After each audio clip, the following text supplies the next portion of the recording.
Hinds County's need for dependable emergency sirens has been clearly evident this month, with tornadoes slashing through 3 cities in less than 2 weeks' time. But the question tonight, how much are taxpayers doling out for the maintenance of those brand new sirens? Cheryl Lassiter has the answer in this 3 on Your Side investigation. When tornadoes hit Clinton, Jackson, and Terry this month, Hinds County's 58 new sirens worked fine. Parts of the new sirens are under warranty. So why does the county need this siren maintenance contract with Airwave LLC, which on paper pays out more than $800,000 until the year 2013? Supervisor Robert Graham, who spearheaded the siren project, says that contract is being reevaluated. It's always been the intent of the board that once the project was complete, that we're going to reevaluate the contract. The siren project was completed in 2.5 years, and when this contract was drawn up, Graham says supervisors were cushioning in case the project took 7 or 8 years. Right now, there's no promise that payments are over on this contract with Airwave. Owner Stacy Stowers tells us he's the only employee. Our investigation turned up 4 contracts between Hinds County and Airwave. Along with siren maintenance, there's this contract for antenna maintenance for the county's 6 sites. Some of the services provided seem to overlap those outlined in this contract for communication systems maintenance, which on paper pays out about $4 million until the year 2013.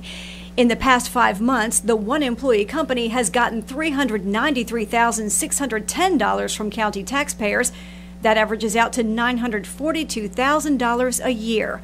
Quite a bit for Stowers, who subcontracts out some of the work. One of those subs, North Star Wireless, owned by Nathan Hargrove. Stowers and Hargrove share office space in Jackson, and Hargrove provides, in his own words, technical services to Hinds County. In February, Hargrove told the board the quickest path to get the city of Byram up and running with police radios would be to buy E.F. Johnson radios.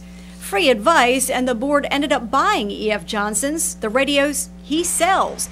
As of last week, the radios were still sitting in storage. A conflict of interest?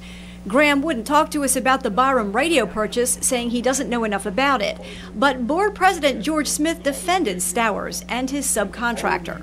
Local individuals that was qualified to do the same thing that any other vendor can do. And we contracted with them, and I see nothing wrong with that. We do want to make sure that what we're buying, we get.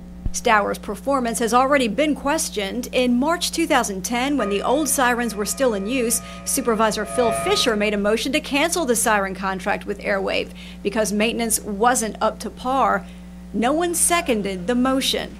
Supervisors may think Stowers and Hargrove are the best contractors for the money, but State Auditor Stacy Pickering might find otherwise. We are and have been for quite some time looking into not only the contract specifically with this company and when the contracts were issued versus incorporation dates and those issues, but also in a much broader spectrum, taking a look at what and if any liability there may be there for any elected officials. Is everything that you've entered into, everything you've signed your name on, done, any agreement that you've done, has it all been above board, Robert Graham?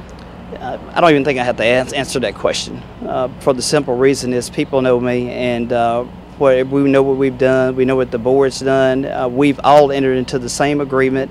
Graham says he welcomes any inquiry by the state auditor. For 3 on Your Side Investigates, I'm Cheryl Lassiter. And to watch our interview with Supervisor Robert Graham in its entirety, click on the link inside this story on WLBT.com.